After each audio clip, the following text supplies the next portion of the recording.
Ngom et Oumar Sarr brisent le silence sur ce qui est convenu d'appeler l'affaire des 600 véhicules. En ce début de semaine, dans les colonnes du journal L'Observateur, Oumar Sarr, le tout nouveau coordonnateur du Parti démocratique sénégalais, estime qu'il s'agit juste d'une cabale politique. Pour lui, la nouvelle majorité présidentielle n'est pas en mesure de respecter ses promesses électorales. Il ajoute en outre que celle-ci cherche à salir le maximum possible le régime sortant. À ses yeux, 600 véhicules ne peuvent pas disparaître de la présidence sans que ça soit visible. Pour sa part, dans les colonnes du quotidien Walfadjri, Maître Ousmane Ngom déclare avoir restitué ces 2 véhicules de fonction depuis le 2 avril, et cela pour couper court aux supputations. Les nouvelles autorités, quant à elles, se sont lancées à la trousse des détenteurs illégaux de ces véhicules. Le régime sortant est également accusé d'avoir vidé les caisses de l'État à l'occasion du premier Conseil des ministres.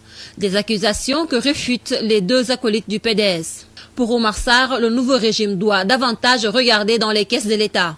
Interrogé sur les morts enregistrés durant les manifestations contre la candidature de Wade, l'ex-ministre de l'Intérieur rejette toute responsabilité, soutenant qu'avant ces morts regrettables, il y a eu la mort de l'auxiliaire Fodé Ndiaye dont il faut d'abord situer les responsabilités avant même de parler du décès de Mamadou Diop. Pour lui, situer les responsabilités, c'est se pencher sur la faute des gens qui ont voulu, vaille que vaille, marcher sur le palais. Pour l'heure, la nouvelle présidence de la République est déterminée à aller jusqu'au bout pour éclairer la lanterne des Sénégalais sur ces faits. C'est peut-être parti pour le feuilleton de l'été.